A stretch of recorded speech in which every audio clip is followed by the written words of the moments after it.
Students, now we have very interesting and very important topic in front of us. Let's discuss principles of record management.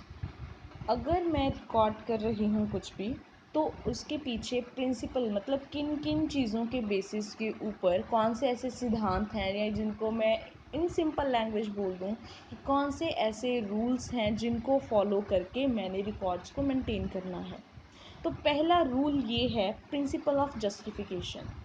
मैंने आपको ऊपर अभी क्या बोला था कि अगर आप कुछ भी लिख रहे हो तो आपने एक्सप्लेन करनी है, उस पॉइंट को एक्सप्लेन करना है विद एग्जांपल, ताकि आप उस जस्टिफाई कर सको कि आपने वो चीज़ लिखी क्यों है। मतलब हर चीज़ के साथ एक्सप्लेनेशन देनी है, यही चीज़ होती है ना एग्जाम्पल।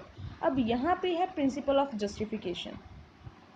अगर तो आपके पास कोई पर्पस है, कोई रीज़न है, कोई प्रूफ है कि आप क्यों मेंटेन कर रहे हो रिकॉर्ड्स को, तभी रिकॉर्ड्स बनाओगे। अगर आपके पास कोई रीज़न नहीं है, वेले बैठे एवं नहीं आप लोग जो है आप काम करते जाओगे कि बुक्स में आप फाइल्स में लिखते जाओ, प्रॉफिट निकालते जाओ। अगर आपको चाहिए ही नहीं प्रॉफिट निकालना है, उसका कोई मतलब ही नहीं है, फिर आप रिकॉर्ड्स क्यों मेंटेन कर रहे हो। लेट्स सपोज, ठीक है, एग्जाम्पल है ये। अब वही चीज़ इन्होंने लिखी है प्रिंसिपल ऑफ जस्टिफिकेशन। अगर आपके पास कहते हैं रीज़न है, कोई पर्पस है, तब रिकॉर्ड्स मेंटेन करो, अदरवाइज़ ये wastage of time, energy and cost है अगर आप बिना मतलब के रिकॉर्ड्स को मेंटेन करते जाओगे। स्टार्ट करते हैं फर्स्ट लाइन से। The records are always preserved only if the purpose for which they are kept is justifiable. कि जो भी आपका पर्पस है वो जस्टिफाई करता है कि भाई हाँ जी, ये 6 महीने बाद हमें रिकॉर्ड जब बनाना है या हमने कोई डिसीजन लेना है, हमें ये रिकॉर्ड चाहिए, इसलिए ये रिकॉर्ड बना रहे हैं। मतलब एक रीज़न उसको जो है वो सपोर्टिंग आंसर मेरे पास है। यहाँ पे उन्होंने बड़ी एक अच्छी लाइन लिखी है। उन्होंने ये लिखा है कि अगर मैं रिकॉर्ड्स बना रही हूँ ऑन अजम्पशन, अज्यूम करके, मान के, जैसे बोलते हैं लेट सपोज, तो मान के अगर मैं ये कोई रिकॉर्ड बना रही हूँ कि रिकॉर्ड बना लो, किसी दिन वो काम आएगा, it is not a justifiable purpose. तो कहते हैं ये आप लोगों का जस्टिफिएबल पर्पस नहीं है। जस्टिफिएबल पर्पस तभी होएगा अगर मुझे पता है कि मैं उस रिकॉर्ड को क्यों बना रही हूँ और वो मुझे कब चाहिए। सो जस्ट अजम्पशन के बेसिस के ऊपर आप उन रिकॉर्ड्स को नहीं बनाओगे। सो कहते हैं किसी भी आप वही रिकॉर्ड बनाने वाले हो जिसका कोई एक पर्पस है, ठीक है, कि वो किस पर्पस में फ्यूचर में वो यूज़ होने वाला है, किस तरीके से वो डॉक्यूमेंट आपका फ्यूचर में यूज़ होने वाला है। तो पहला आपको रूल समझ में आ गया। रिकॉर्ड किस चीज़ का बनाना है, जिसका कोई मेन रीज़न है, जिसका कोई पर्पस है। विदाउट पर्पस कोई भी रिकॉर्ड नहीं बनाना कि बना लेते हैं फ्यूचर में कभी काम आएगा, नो। अगर रीज़न है तो बनाओगे, अदरवाइज़ नहीं। सेकंड आपका यहाँ पे प्रिंसिपल, या जिसको मैं सिंपल लैंग्वेज में बोल रही हूँ कि नेक्स्ट रूल क्या है, प्रिंसिपल ऑफ क्लासिफिकेशन। बड़े सारे रिकॉर्ड्स बनाते हैं हम कॉलेज में भी, आप अपने पर्सनल लेवल पे भी बनाते हो, ठीक है। मान लो इन शॉर्ट में आपको बोलते हैं आपने नोट्स बनाए हैं, सारे नोट्स बना के सारे सब्जेक्ट के, या जैसे पेजेस वगैरह या टेस्ट आपके होते हैं ना पेजेस के ऊपर, आपने सारे पेज इकट्ठे करके रख लिए। और जब आपसे पूछा गया कि वो टेस्ट निकालो उस डेट को जो आपका टेस्ट हुआ था पर्टिकुलर डेट को, आप कैसे निकालोगे। पहले सारा जो अपने इतना बंडल लेके आओगे, फिर ढूंढोगे, टाइम वेस्ट करोगे, फिर वो टेस्ट निकलेगा बीच में से। तो अगर वही आपने पहले से ही उनको क्लासीफाई करके रखा होता कि इंग्लिश का यहाँ पे रखना है इस फाइल में, पंजाबी का डिफरेंट फाइल में रखना है टेस्ट, आपका अकाउंट्स का डिफरेंट फाइल में, तो जब आपसे पूछा जाता है तो आप इजीली निकाल के दे सकते हो ना वो टेस्ट। यही चीज़ वो यहाँ पे बोल रहे हैं कि रिकॉर्ड्स तो मैंने बहुत सारे बनाए, मैंने सेल्स के, परचेजेस के, प्रोडक्शन के, प्रॉफिट के, बैलेंस शीट के, मैंने सारे इकट्ठे नहीं रखने।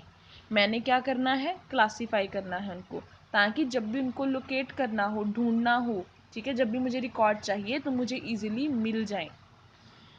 Records must be classified in a proper systematic manner so that these can be available as and when the need arises। कि जब भी आपको उसकी ज़रूरत हो तब आपको वो डॉक्यूमेंट्स मिल जाएं।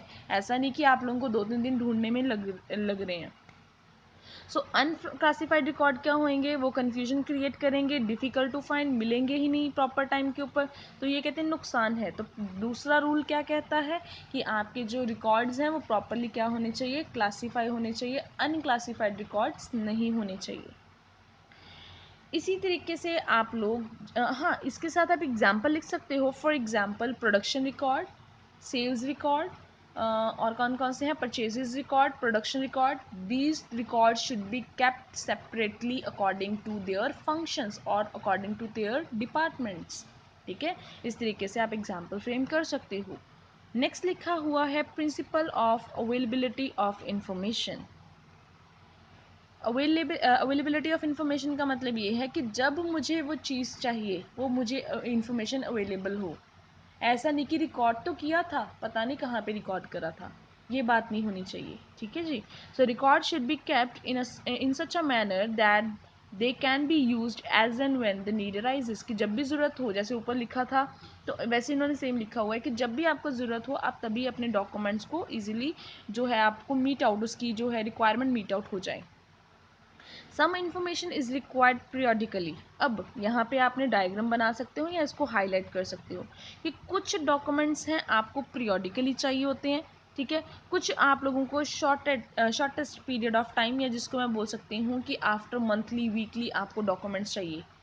तो आपने डॉक्यूमेंट्स को ऐसे ही रिकॉर्ड करना है। जो तो पीरियडिकली चाहिए उनको तो आप संभाल के रख सकते हो, क्योंकि वो साल बाद चाहिए ना आप लोगों को, या 6 महीने बाद, एक पीरियड के बाद ही चाहिए। कुछ रिकॉर्ड्स हैं शॉर्टेस्ट पीरियड ऑफ टाइम, मतलब 4 दिन बाद भी आपको उस रिकॉर्ड की ज़रूरत हो सकती है, 6 दिन बाद भी आपको उस रिकॉर्ड की ज़रूरत हो सकती है।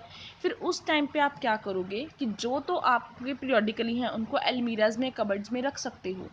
जो आपके ऐसे रिकॉर्ड हैं जो शॉर्टेस्ट पीरियड ऑफ टाइम में चाहिए, वो आपके आपके बेंच के ऊपर, टेबल के नीचे, मतलब आपके आसपास ही वो रिकॉर्ड्स हों, ताकि जब भी वो कोई पर्सन आपसे मांगे रेडली अवेलेबल डॉक्यूमेंट्स आपके पास होने चाहिए। ठीक है, सो इस तरीके से उन्होंने लिखा है कि अवेलेबिलिटी किस किस बेसिस के ऊपर हो सकती है, on the basis of period and on the basis of need, कि नीड आपको मतलब उसको वो पहले चाहिए या बाद में चाहिए। पीरियड तो है कि टाइम पीरियड के अकॉर्डिंगली, कि longest period of time 6 month बाद या साल बाद, अकॉर्डिंगली।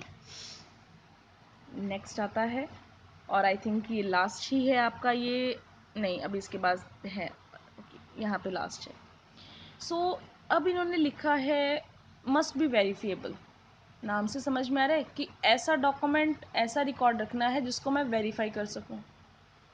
आपने डॉक्यूमेंट्स में या आपने जो रिकॉर्ड बनाया उसमें लिख दिया, अब मैं एग्जांपल ही समझा देती हूँ, वो ज़्यादा इजी रहेगा मेरे लिए। आप लोगों ने बैलेंस शीट जब बनाई, बच्चों को पता ही होगा बैलेंस शीट होती क्या है, जिसमें आप एसेट्स एंड लायबिलिटीज़ लिखते हो।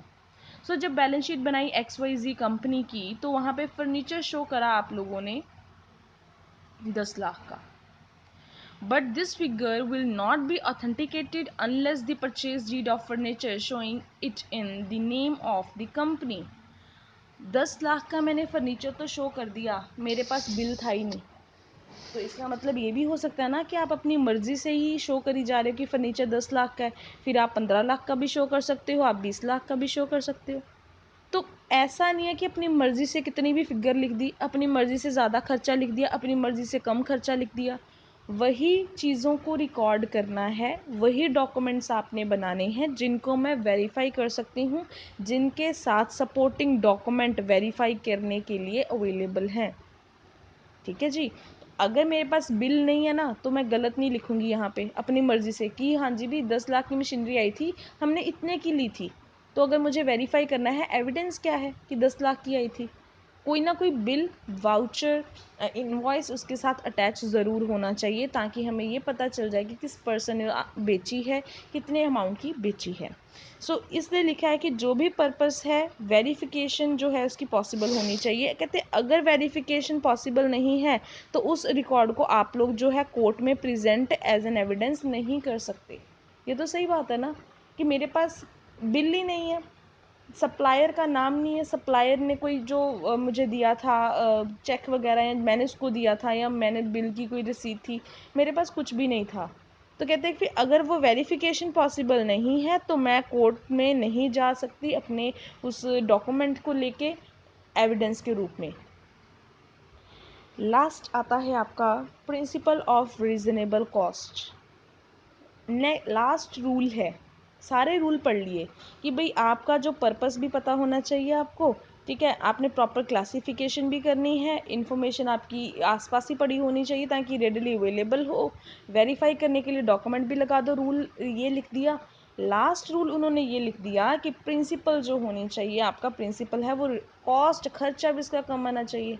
इतना सब कुछ मेंटेन करने के चक्कर में मैं बहुत ज़्यादा खर्चा नहीं कर सकती। ज़्यादा खर्चा करेंगे तो आपका जो प्रॉफिट है वो कम हो जाएगा, बिजनेस लॉस में चला जाएगा, तो ऐसे रिकॉर्ड्स का क्या करना।